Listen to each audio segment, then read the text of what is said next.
Hello guys, 2-3 ദിവസത്തിന് ശേഷം ഇടുന്നൊരു video ആണ്.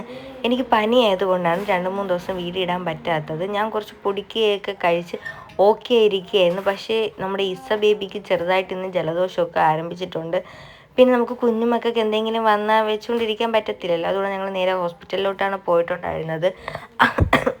അവിടെ ചെന്നപ്പോഴത്തേക്കും ഇസയ്ക്ക് നെബുലൈസേഷൻ എടുക്കാൻ പറഞ്ഞിട്ടുണ്ടായിരുന്നു. നോർമൽ സലൈനിലാണ് എടുക്കാൻ. ഞാൻ വിചാരിച്ചില്ല ഇസ ഇങ്ങനെ നെബുലൈസേഷൻ എടുക്കാൻ ഇരിക്കുമെന്ന്. പക്ഷെ മാസ്ക് വയ്ക്കാത്തതുകൊണ്ടാണ് ഇസ അങ്ങനെ ഇരുന്നത്.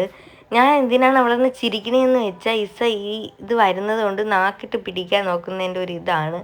എനിക്ക് ആദ്യം നല്ല ടെൻഷനൊക്കെ ഉണ്ടായിരുന്നു. പക്ഷെ പിന്നെ അത് ഓക്കെ ആയി. പിന്നെ 2-3 ദിവസത്തേക്കും കൂടെ നെബുലൈസേഷൻ എടുക്കാൻ പറഞ്ഞിട്ടുണ്ട്. പിന്നെ ഈ മഴയൊക്കെ ആയതുകൊണ്ടായിരിക്കാം മേ ബി ഇത് ഇങ്ങനെ ജലദോഷം അങ്ങനെയൊക്കെ വന്ന് തുടങ്ങിയിട്ടുണ്ടായിരുന്നു. അവിടെ നിറയെ പിള്ളേരുണ്ടായിരുന്നു ഇങ്ങനെ നെബുലൈസേഷൻ എടുക്കുന്നത്. നല്ല കരച്ചിലൊക്കെ ആയിരുന്നു എല്ലാവരും. പിന്നെ അമ്മ ഇസേൻ്റെ അടുത്ത് കരഞ്ഞ് വരുമ്പോഴത്തേക്ക് സമാധാനിപ്പിക്കുന്നുണ്ട്, വാവേ വാവേ ഓക്കെ ആവും എന്നൊക്കെ പറയുന്നുണ്ടായിരുന്നു. പിന്നെ ഞങ്ങൾ അവിടെ നിന്ന് നേരെ പോയിട്ടുണ്ടായിരുന്നു ചായക്കാരിയിലോട്ടായിരുന്നു. ഞങ്ങൾ ഫുഡൊന്നും കഴിച്ചിട്ടില്ല. ഒരു 10-10:30 കഴിഞ്ഞിരുന്നു ഞങ്ങൾ അവിടെ എത്തിയപ്പോഴത്തേക്കും. പിന്നെ നമ്മൾ ഫുഡ് കഴിക്കാമെന്നും പറഞ്ഞാണ് പോയിട്ടുണ്ടായിരുന്നത്. അവിടെ എത്തിയപ്പോഴത്തേക്ക് ഇസ കരച്ചിൽ സ്റ്റാർട്ട് ചെയ്തു. പിന്നെ അത് പറ്റാത്തതുകൊണ്ട് ഞങ്ങൾ പാഴ്സൽ മേടിച്ചിട്ട് വീട്ടിലോട്ടാണ് പോയിട്ടുണ്ടായിരുന്നത്. പിന്നെ ഞങ്ങൾ അവിടെ നിന്ന് ഒരു കോഫിയും ഒരു ബൂസ്റ്റും കുടിച്ചിട്ടുണ്ടായിരുന്നു. ഞാൻ അങ്ങനെ ചായ ലവറൊന്നും അല്ല, നല്ല തണുപ്പായതുകൊണ്ട് പിന്നെ ബൂസ്റ്റ് കുടിക്കാമെന്ന് വിചാരിച്ചു.